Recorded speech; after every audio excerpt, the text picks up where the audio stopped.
Seja bem-vindo ao Código Aberto, seu resumo semanal da lição de Jó. Isso mesmo, a Novo Tempo reativou o Código Aberto para ser mais uma ferramenta para você estudar a Palavra de Deus. Ah, gente, é legal, mas eu gostava tanto do Pastor BJ, eu mesmo gostava, viu? Já estava acostumado com ele, mas sério, gente, o Pastor BJ está liderando uma das redes sociais da igreja a nível mundial e está viajando o mundo todo, ajudando a igreja em vários países. Mas nós estamos aqui retomando esse projeto Código Aberto para estudarmos a lição da Escola Sabatina, pessoal, toda semana, e vai ser incrível construir esse novo momento de código com vocês. Inclusive, mandem sugestões e feedbacks, vamos amar ouvir vocês. Bom, eu sou o pastor Gustavo Marques e lidero o Ministério Jovem há vários anos. Também tenho um ministério no Instagram e no TikTok sobre curiosidades da Bíblia. Já me segue lá, hein? Inclusive, tem vários posts virais com meu amigo BJ. Gente, a lição desse trimestre fala de Jesus e a liberdade, e nós vamos entrar em assuntos espinhosos, como política e igreja, liberdade religiosa, tolerância, direitos e deveres. Essa lição está um verdadeiro curso com informações históricas bem legais. E na nossa primeira lição eu trouxe o tema O Espírito de Cristo e de que forma Jesus estendeu a liberdade religiosa aos outros, hein? Será que estamos agindo conforme o Espírito de Cristo ou conforme a nossa própria cultura, hein? É o que vamos ver na lição dessa semana.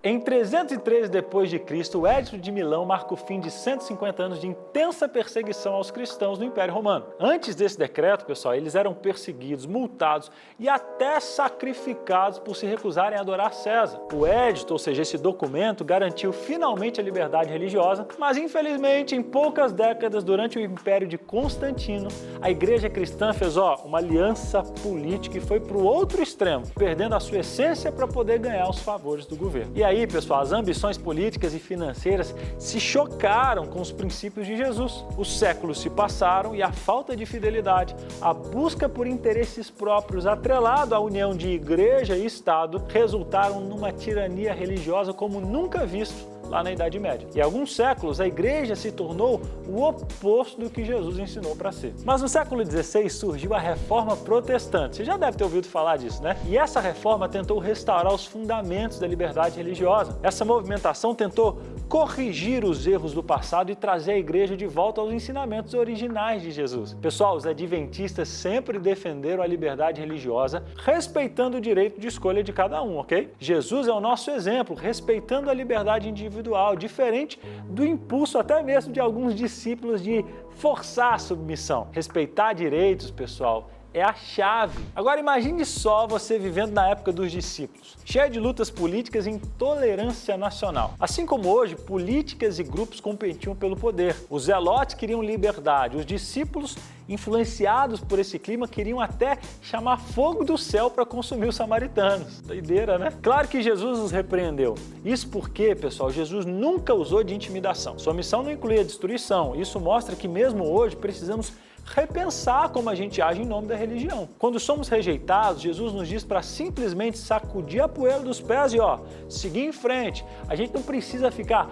pedindo que fogo caia do céu sobre aquelas pessoas que não concordam com a gente. Quando nós encontramos líderes ou membros com o espírito errado, a resposta sempre é o amor e o respeito. E não a violência, hein? Mas tem um detalhe nisso aí. E Elias, lembra dessa história? Você já se perguntou por que Elias, então, pastor, pediu fogo do céu, enquanto os discípulos de Jesus foram repreendidos por querer fazer o mesmo? A resposta, galera, está no contexto. Elias fez isso para mostrar quem era o verdadeiro Deus, enquanto os discípulos ficavam bravos só porque não foram bem recebidos. O contexto importa, né? Galera, no Antigo Testamento, Deus às vezes usava juízo. Lembra do dilúvio de Sodoma e Gomorra? Isso é um tipo de prévia do juízo final que rola no livro de Apocalipse. Deus, como juiz supremo, vai ter a última palavra e reverter qualquer julgamento errado que rolar por aí. Mas com a chegada de Jesus no Novo Testamento, ele deixou claro que a igreja não tem responsabilidade de sair destruindo tudo. Lembra do exemplo de Ananias e Safira, onde Deus agiu diretamente? Ele não mandou a igreja lá matar os dois. Jesus sempre foi bondoso e compassivo. É verdade que ele virou mesas no templo zelando pela casa de Deus, mas ele não saía virando a vida vida dos outros de cabeça para baixo. Ele veio para mostrar o amor, não para sair destruindo. Quando Jesus voltar, aí sim, ele vem como juiz. Por enquanto, nosso trabalho é viver o amor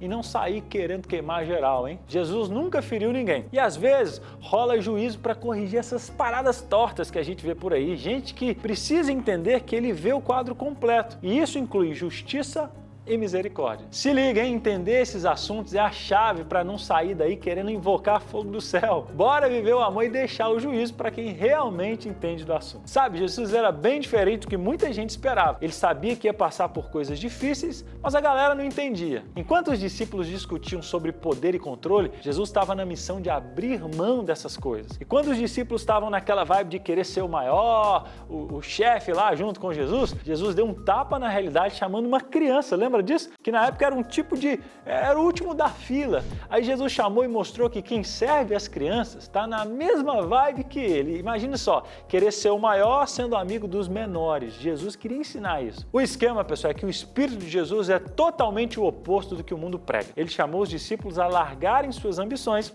e curtirem essa caminhada de desapego. É meio louco isso, né? Mas esse foi o jeito que Jesus ensinou as pessoas na época dele. E ensina para nós também. Mas depois que Jesus foi embora, a galera tinha que continuar na mesma missão. Mas para mostrar Jesus ao mundo, a gente tem que se esvaziar, para dar espaço para ele brilhar. O Espírito de Cristo, pessoal, é o nosso guia contra a crise, para unir todo mundo. Não em pensamentos iguais, nem em doutrinas, mas em respeito. E Paulo nos deu um toque. Ele disse assim, ó, tenham o mesmo sentimento de Jesus, que mesmo sendo Deus, escolheu ser humilde até a morte de cruz. Esse é um desafio, aceitar o espírito humilde de Jesus, esvaziar de nós mesmos e seguir o exemplo dele. Mas galera, se todo mundo adotar o Espírito de Cristo pensando nos outros e não só em si mesmo, a liberdade religiosa, ó, vai estar sempre em alta, porque o Espírito de Jesus é a resposta para acabar com a tirania e com a opressão. Então bora viver isso no dia a dia. E você, quer também agir de acordo com o Espírito de Cristo? Sim?